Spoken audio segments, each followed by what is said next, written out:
Welcome to Sports Management Podcast, where you will hear interesting sports management professionals share their stories, experiences, and passion for the sports management industry.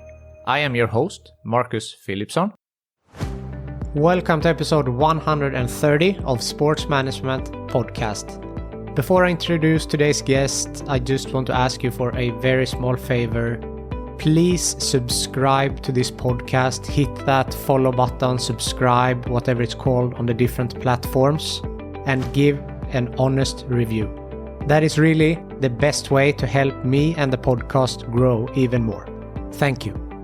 Now, today's guest is Luka Pataky, the Senior Vice President of Automated Content at Sportradar. Luka joined Sportradar 10 years ago and was instrumental in starting their innovation team. They are also working with computer vision, a type of AI that tries to mimic what human vision system does, which has been very beneficial in, for example, table tennis. Get ready to learn what computer vision is, how AI can create new commercial opportunities, why Luka doesn't like the comfort zone, how AI can help retain young fans, how AI and data can drive fan engagement in sports, and much more. Luka Pataky, welcome to Sports Management Podcast. Hey Marcus, thank you and glad to be here. Always exciting to share some great stuff we are doing.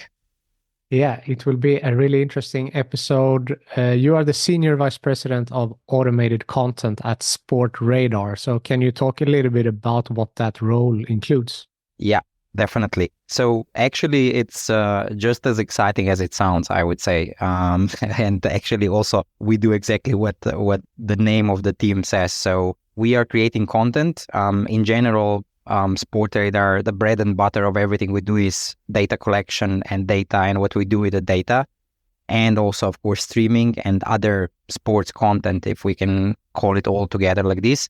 And what my team focuses on is creation of content, so particularly data, and in some cases also video, sort of broadcast type streaming in automatic fashion, right? So we use a lot of AI, more specifically computer vision, and building some pretty advanced tech that then helps us automatically extract data, but also then uses AI to kind of interpret all of this data, build insight, or actually create more engaging video content as well. So that's kind of at the core of it, and I'm leading this team more focused on how actually we create business value, right? So my team is very technical. A lot of techies, sometimes very much more than me, and sometimes even me, difficult to understand. This space moves really, really fast, but I keep the business hat on and translate some of this very interesting tech stuff into a business value for the company. That's really interesting. And you mentioned computer vision, and that's something that you work with a lot. So can you explain a little bit the concept and what that is? Yeah, of course. So computer vision, in essence, is a subfield of artificial intelligence. So artificial intelligence obviously covers a lot of different areas. Computer vision is one of those, and it's actually not a new field really. So it existed for quite some time, a couple of decades actually. But it used to be more, let's say, classic and more like kind of manufacturing, in this sort of industrial use cases. In essence, what it does, it tries to mimic a combination of human vision and brain systems, right? So it takes visual input, so images, even videos, it's just a collection of images, interprets them based on what it is taught to look for, and then predicts the output.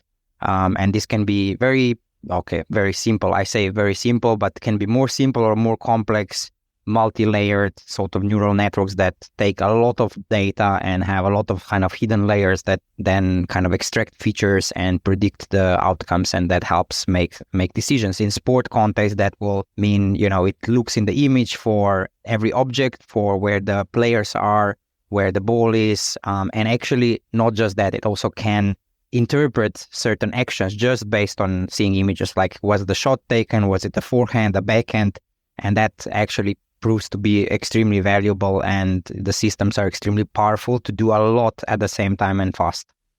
So in what type around the game can this be helpful? We are talking about like betting, fan engagement. What aspects of the sports world can this help? I mean, I feel this is really a game changer for the sport. It can help like from anything from, of course, like real-time data collection that can help create or extract data that is then useful in sports betting, just creating kind of sports betting experiences that are maybe even not possible to be created in any other way, like because the data cannot be collected at that level of granularity manually, for example. So yes, that will be one. One also interesting aspect is what it does to the viewing experience, because a good thing about computer vision is that it analyzes images, and that means it knows where in the image certain things are. So you can imagine you can directly create layers of engagement on top of that image because you know where the player is, you know who that player is, and you also get that movement because you're tracking it across multiple images. So you can, track the player and show the speed of the player and stuff like that. So it creates a new engagement layer. So it's very interesting from that. And all of it can actually be done live in real time. And we do a lot of that as well. And it has an enormous potential in analytics, performance analysis, for coaches, for players. Again, the beauty of it is that it merges directly video and data, right? So you don't need synchronization in essence. I mean, there is some layers of synchronization, but video for coaching is really important. And there you have those two overlay directly, one next to the other. Yeah, it helps in a lot of things like that, particularly in sports. So yeah, anything from engagement, from betting, from performance analysis. It also, just the data that it helps us extract means that we can do better probabilities. We can do, the trading can be more automated and better. And so, yeah, there's a lot of benefits on different stakeholders, of course. What sports are you working with, and how are you choosing these sports? Yeah, so currently our flagship sport, I would say, is table tennis. Like we've just launched what we call enhanced table tennis, which is basically using this tech and then doing all of these new layers of engagement and products on top of it. But actually, this is just, let's say, the starting point. And actually, we have been already working for quite a while on tennis, and we are bringing this technology in similar fashion to tennis, where we are again trying to introduce engagement layers on streaming and create this new experience through the use of computer vision. One interesting aspect as well which is quite interesting also for rights holders, is the introduction of virtual advertising. And that is also something that this technology enables, where, again, because where things are, you can position ads there and you can change them programmatically and, overlay them on the floor or wherever you want pretty much. So we are doing this in tennis as well. And we are also looking at the team sports, like we are doing some interesting stuff for basketball. Also, that's a completely different beast, I would say. And on your point, choosing sports, we generally go for those that have the biggest impact in our industry. So table tennis was a good combination between, let's say, the ease of the application of this technology, because it's a fairly controlled environment and all indoor and two players on each side of the table. So, not a lot of occlusions. And it is a big betting sport, like huge volume. Like we process 200,000 games per year. So it's a lot of games, and actually makes sense to kind of increase the value that we can get out of the sport. But then we follow this logic, like what sport is really key for us. Tennis is one like that, basketball, of course, and then soccer as well. And then how complicated they are. And table tennis is a bit simpler, I would say. But every sport has its own difficulties. Table tennis is maybe simpler there's no occlusions, but it's extremely fast, right? The ball travels the fastest, and it's a pretty small ball. So we need to use a camera that captures 130 frames per second in order for us to be able to detect when the ball bounces off the table. Otherwise, we would miss the bounce. In basketball, we don't need 130 frames per second because the game is not that fast, but there's a lot more players and they are occluded. And so, there's other challenges that we have there. So every sport at the end is somewhat challenging. But yeah, we are just excited about how we can really enhance it. And table tennis is a good example. And now we are going from there into tennis and other sports.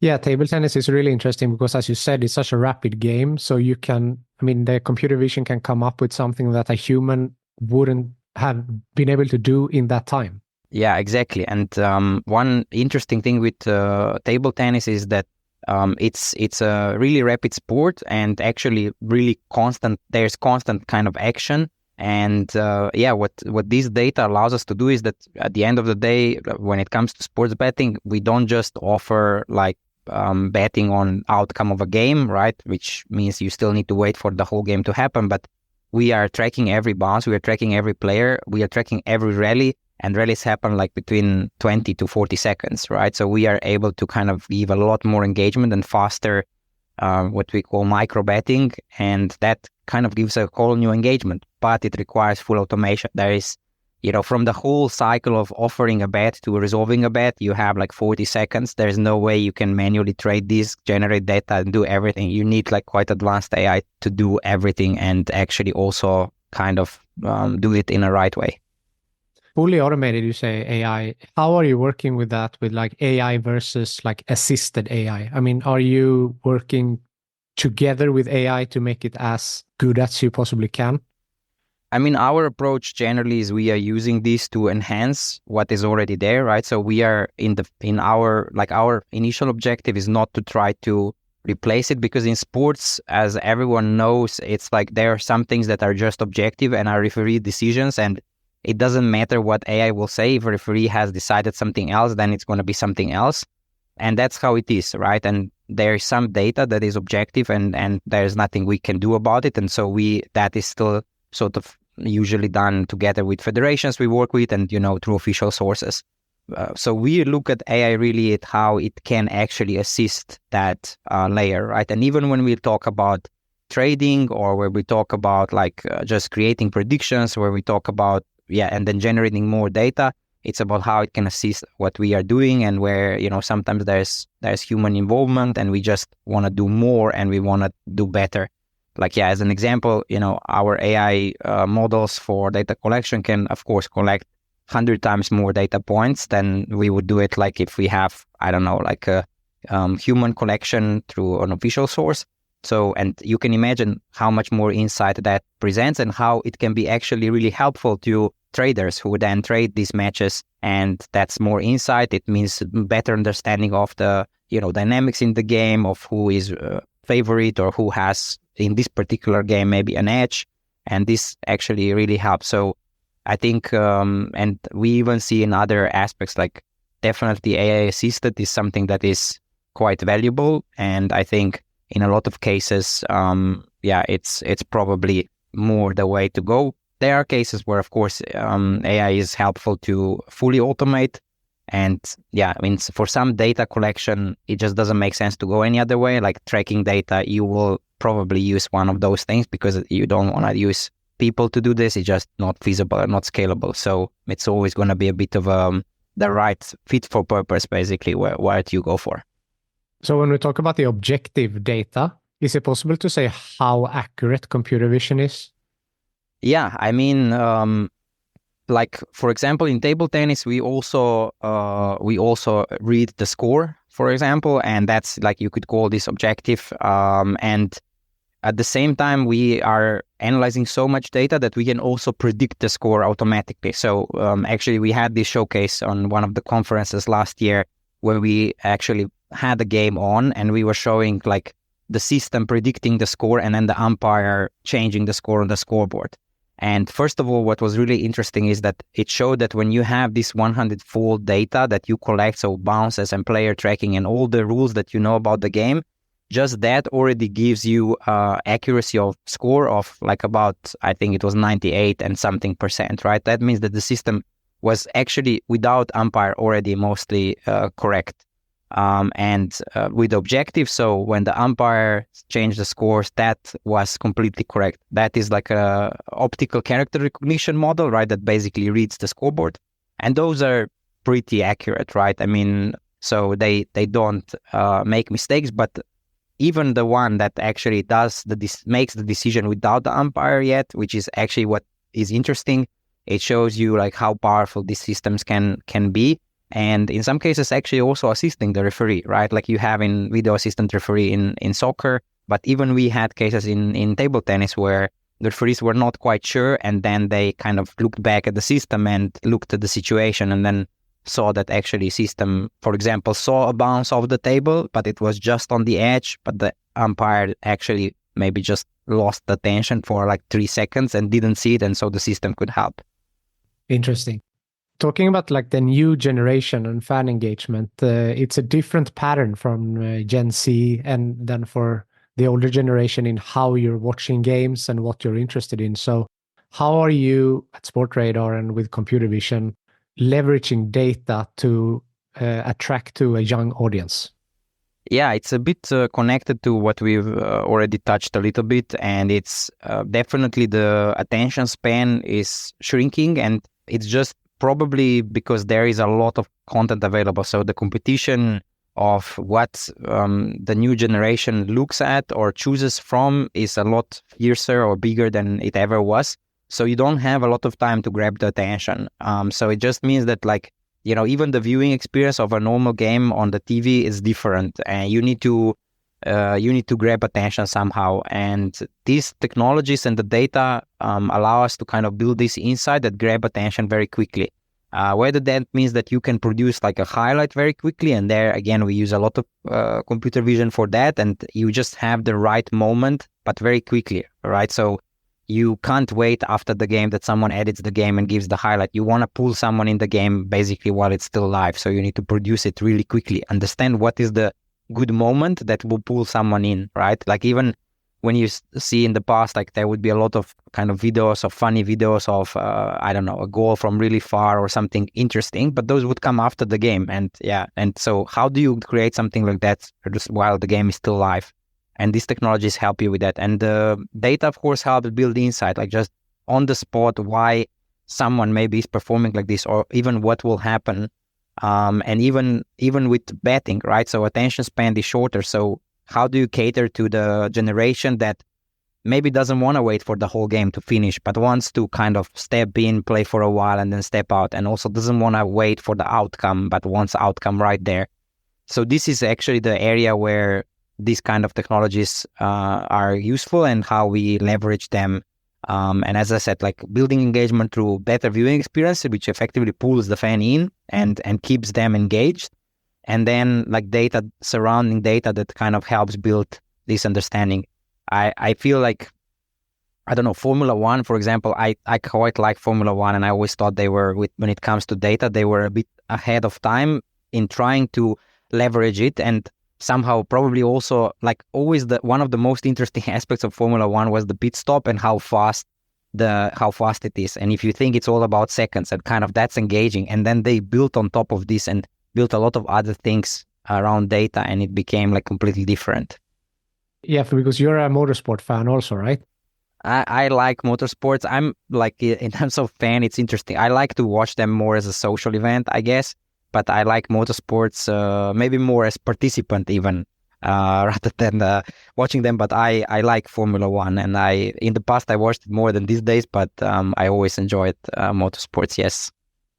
So Formula One is a very commercial sport as well, and we mentioned it a little bit before also about commercial benefits with AI, and that you can do them also in real time. So that is something that must be so important and valuable from your end. Yeah, definitely. Like at the end of the day, we work a lot with federations, and for them, and there we kind of share the same passion, right? They want to engage their fans. They want to have fans more loyal. They want to give them like different levels of engagement. These technologies that we can help, that we provide and work together with them, actually help with exactly that. So how does the fan become more loyal and stays there longer? And, even when it comes to advertising, of course, you want to be as targeted, as relevant as possible. And, sports are global, and sometimes it's, with the panel on the field, it's not so easy. Like, you have one and that's it. This technology, and because these days also the processing power is not really an obstacle anymore, it allows you to create multiple streams that can have each like a different add-on, right? And this is possible in several ways. You can have a hardware in venue, which can sometimes be pretty expensive hardware that then can do that, and you can then kind of use a combination of hardware and software, or you can go with a more scalable solution that's more just software, right? Where computer vision again plays a key role. And also things like, highlights and personalized especially, right? Sometimes many federations go closer to the fan and they want to provide a more personalized experience. And these technologies, again, allow for more personal experiences faster. Like, I am a fan of this team and I can get my highlights like this, and someone else is a fan of this player can get highlights like that. It's like when you want to scale, you require these technologies to be able to kind of cater to all these different types of fans. So it's very valuable commercially. It's how you attract and retain fans, and also, build commercial opportunities. As I said, with virtual advertising, all of a sudden you open up like one piece of advertising inventory is now worth a lot more because you can use it and reuse it many, many times in different areas and different locations. Yeah, and we have talked a lot about the business opportunities now that the AI can do, but is there also an opportunity for improving performance? Like, can players watch back and, see how they can improve or something like that? Yeah, definitely. Most of, performance analytics tools use some form of computer vision.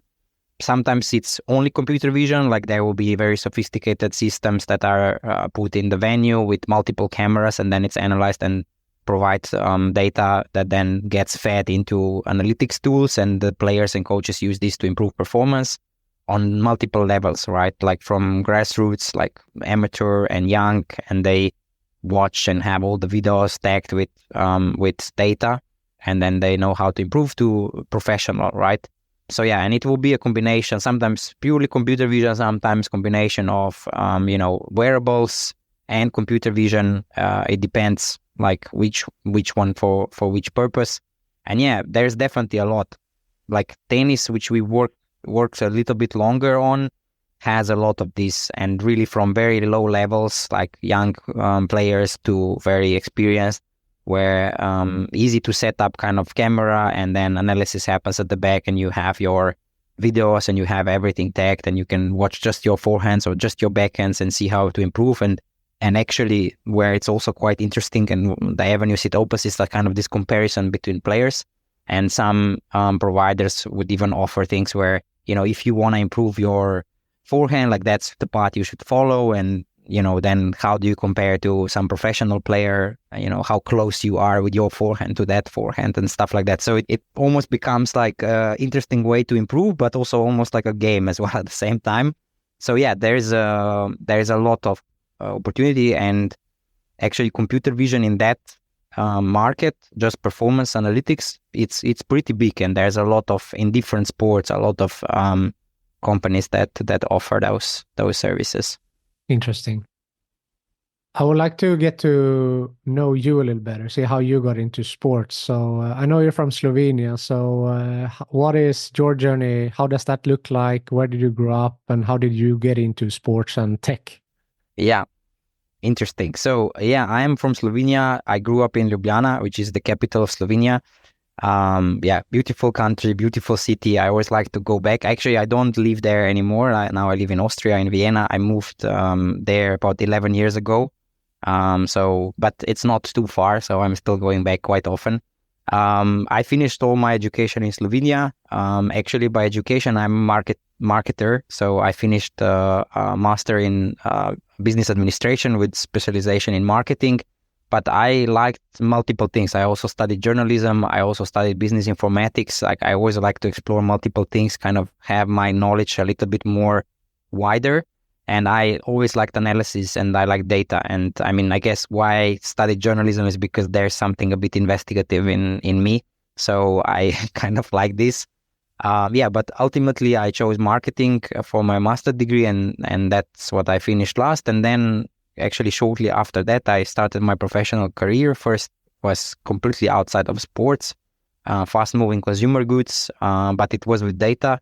So already analyzing consumption patterns, make sure we kind of order the right products at the right time, and like analyzing trends. Then moved a bit into brand marketing, still fast-moving consumer goods, but not quite like demand, but more how do we grow the product and make sure the right campaigns are in place and so on. And after that, moved to Sportradar, where I am now for almost 10 years. Actually, in 3 months, it's going to be 10 years. And that was the first time for me, like digital services and sports. So I've never been in sports before. And there was nothing specific that I joined this, but it was interesting journey because very quickly when I joined, I started together with a few colleagues at that time, innovation team within Sportradar, and we were quite small, but Sportradar always was and made sure that we were at the forefront of like the tech development and how we can use the tech to kind of gain new value and bring new value to the partners that we have. So for the last pretty much 7 years or so, I've always been like kind of tech and innovation. And the computer vision journey started in 2019, and we were kind of really small. We just had an idea, 3 people, and we started building this up. And actually, I was at the front of this team from the beginning, effectively grew this team from 3 to more than 70 people now that work on a lot of different challenges in just probably under 4 years. And I've been in this ever since. I love it. It's really exciting. I like it because it's really evolving fast. You can't stand still. Like even something that maybe 4 years ago seemed plausible, maybe it's not anymore, or it's even more plausible now, or there's like really no standing still. And that means like the whole team, right? You need the techies need to follow what's happening because it's really, really evolving fast. So that's been kind of my journey into Sportradar. No, that's a very interesting one. And as you said, from going from 3 to 70 employees on the AI team, how have you handled that from like a leadership perspective? Yeah, I mean, it was actually this last sort of 10 years was, so I actually also joined Sportradar where it was still not such a big company. So, at that time it was about 600 people in total. Now it's over 2,000, really global, serving like a lot of different markets. So it was a growth from like the business and like seeing a lot of change and seeing a lot of growth from just like products and everything we serve, but also personal growth. Like I guess kind of it followed me this rapid growth also personally. Of course, it was not easy, but actually one thing that I always feel, and that was actually the advice I got one time from a very dear colleague of mine in one of the previous jobs is that you need to feel kind of at least 40% uncomfortable in your job for you to grow, right? Otherwise, you don't really grow. And I guess it was like that for me in the last sort of 5 years quite often, but I really felt it helped me grow and it helped me become, I guess, the leader that I am today.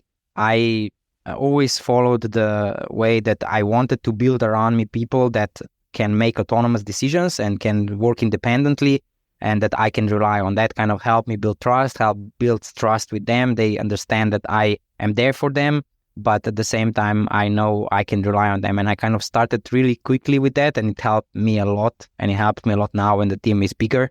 So I feel like quite good at this point, and still knowing when to step in a bit. So I like to stay connected to what the team does. I feel for a leader, it's really important to every now and then go a bit deeper into a project because it helps you understand also when, I go out and sometimes speak to in public, like I just feel a bit more confident if I know what the team is doing. And sometimes I get involved in nitty gritty detail and then kind of step out and again, like leave it to go. But I feel it's very important to keep connected to the operations a bit and to where the magic happens. So we have talked a lot about that it's an ever-changing industry and AI specifically. So how much has it helped you to adapt to this, considering your history that you also changed focus many times in your career? Yeah, it's I guess it did help. I was never kind of afraid of change, and even in Sportradar, I said the last probably 7 or 8 years of my whole 10 years was in innovation, and there was constantly like trying to explore new things, and that means that projects changed quite often. And actually also in AI and computer vision particularly, we had to change focus a few times, like because also of course we had to first understand really what are we trying to solve in terms of problem that will help the business, and then you try once and maybe it doesn't work and you need to try again. And so you learn that you need to let go sometimes, and so you need to be able to adapt to these things. And at the beginning, it's maybe a bit difficult, but if you are kind of, I guess, you grow with that, and it was always part of my work at Sportradar, then you get used to, and it is a lot easier. And it's also easier for me to coach others in my team with that, because I feel that I can tell them a little bit about how it is. And I stress very often, and sometimes, a researcher goes into one direction and it's very difficult for them to kind of let go and stop it. And I, from the beginning, try to say, like, just be ready that maybe it's not going to work and we'll have to go in a different direction. And I also promote a lot that they should look at the articles that are published, like scientific papers. And then, we have a couple of also PhD students that we constantly try to say, like, you are within the university, you will get exposed to this. So please bring it back and explain to the team what are some of the new developments and how we can use it in business, right? So we are always trying to look how we can apply it at the end, but it's good to keep in touch. And the team is always kind of ready for change in one way or the other. You have personally been recognized by the Business Insider as one of the top people in AI. Is that something that, does that mean a lot to you? Yeah, I mean, it's really important, because I feel it's a recognition that there was like a hard work over multiple years, and these things are not like quick wins, right? I think in today's world, like, sometimes AI, machine learning, deep learning is seen as a hype, and a lot of people and companies want a quick win. I think while there's a lot out there and you can actually get a quick win, but it's also a bit dangerous if you don't exactly know like what you need it for and how you want to use it. Our approach kind of was maybe a little bit more kind of hidden in the early days, but we wanted to have like the business problem defined very well. And it probably took a bit of time to make sure that we like really are sharp, clear and focused on what we want to do. And actually table tennis is a good example of how this kind of comes out exactly the way we wanted to, right? And exactly the way we planned. And that we have in a way kind of control of the technology and how we want to use it.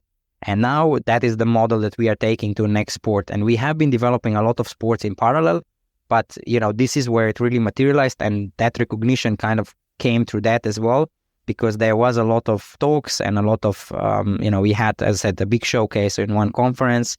And it's an important recognition, especially because I really like the field and I want to stay in this field. And so, because people often also ask like, okay, everyone talks about AI, but how do you create a real tangible value? And I feel table tennis shows how do we create real tangible value. We see more engagement actually in numbers, like users are longer on the streams. They are more engaged. And so that's how we create the value. And as said, it's just the starting point, right? So for me, it was very important that this is recognized. And of course, it's a very, exciting field and Absolutely. very ever-changing rapidly, as we said before. So Yeah. It will be very interesting to follow. I get sometimes asked like, the roles that we are hiring today. When I started this sport, did I know that those roles did they exist even? Like, or did we know what we will hire? And no, actually, probably not, right? This, like, some of the roles and some of the expertise that we need today, like, didn't probably exist or was very scarce like 10 years ago. And that, again, is part of this ever-evolving industry and space, and we just need to be able to adapt. Yeah. Has there been any bumps on the road in your career? And if so, how did you overcome them? I mean, I wouldn't say that there were bumps, but I really like always looked a bit to what I said earlier, right? Like, I'm quite ambitious in the sense that I don't like comfort zone so much. I need to kind of be pushed and challenged. And, sometimes maybe there was some sort of anxiety of a new challenge or new role. And and then of course, you try and you fail. I wouldn't call it really bumps. Like, I didn't have like a really bad experiences, but of course there were like maybe small failures, but I always looked at it as it's a way to improve. And for me, I like this. Like, people sometimes, I also like taking risk, even within Sportradar. Like, I feel this is important for growth. And sometimes maybe even when I take risk and I'm thinking to myself, like, did I really need this? Like, it just causes stress and some anxiety. But then actually when the project is successful and we have the outcome and it's really amazing, it's such an amount of, just satisfaction, a lot more than probably if I would just look for comfort, right? So for me, risk-taking is part of what I really like, especially when there is like a really good outcome. And gladly, so far I didn't have really bad experiences. So yeah, for me, this is just growth, and bumps on the way are important. I need them, and I like being challenged, and I like taking risk in order to be then more, satisfied with the outcome when it's successful. Where do you think this growth mindset comes from? That's an interesting question. I don't know. I mean, I always needed to do something. I was always quite active, and I always was organizing some things, right? So even when I was a teenager, I was always the one usually to organize things, and whether it was, I don't know, trips somewhere, or events or tournaments, or I don't know, newspaper, even in some local community at some point, I just always, I guess, naturally took some proactive approach to do something. And it was normally new things. I don't know. When I think back, I never liked when something was still for too long. I always needed to kind of push myself. And so maybe just part of my character, maybe some of it comes from my parents, who maybe just taught me to always like do something. And yeah, so I think it's probably a little bit of a combination of both of those things. Yeah, usually it is. If we look ahead with AI, what do you think how does the future look in the next couple of years with regards to AI, computer vision? I mean, I think it will definitely become more and more commoditized, meaning like just more available to different companies, the entrepreneurs, different use cases. That always means like even now, there's a lot of it out there. And so it's already a skill, if you wish, to kind of find what's really valuable for you and what's maybe not. And you can get into a rabbit hole quite quickly if you don't do it the right way. I think it will become probably even more available. Processing power is just growing and growing, which just enables a lot more powerful systems, AI systems. Even that's when it goes a little bit into this kind of area of deep learning, where, deep learning, which is like sort of multi-layered neural networks, really, really advanced, that actually are able to analyze like vast amounts of data. But, those were not possible in the past because the data wasn't there and because processing power wasn't there. And now it's there, and this will just grow. And normally processing is also becoming cheaper, so it's actually more accessible to more. I feel that it will become more and more part of daily lives. It's even now already there, which sometimes don't see it, but it's actually all around us. Computer vision actually also all around us. I'd like to see it more as really assisting, right? I think that's the way where it can help us be, more efficient, maybe use the time more efficiently, hopefully maybe actually be more efficient at work so that we have some more free time because the AI helps us be better at work. But I think there is definitely no stopping to it, and it will become one of the technologies for sure that will be as important as some of the big inventions in the past in the way how we use it. Approaching the end here, is there something I haven't asked you yet that you want to mention? I think we covered a lot of stuff. I would say, sometimes I get asked if there is, how we kind of approached and how we approach this challenge of computer vision, and, what's kind of an advice for others in that sense. And what I tend to always say, and I mentioned it already a little bit, is just like, first really define what you want to solve, because it's very easy to get distracted these days with a lot of these technologies. And as said, you also can find examples of usage of AI that ended up not so good. And then sometimes this, especially in big corporations, you need to kind of build also some sponsorship internally and some trust. And I think it helps if you have like a really clear business model that's like good for either a big business or a small business.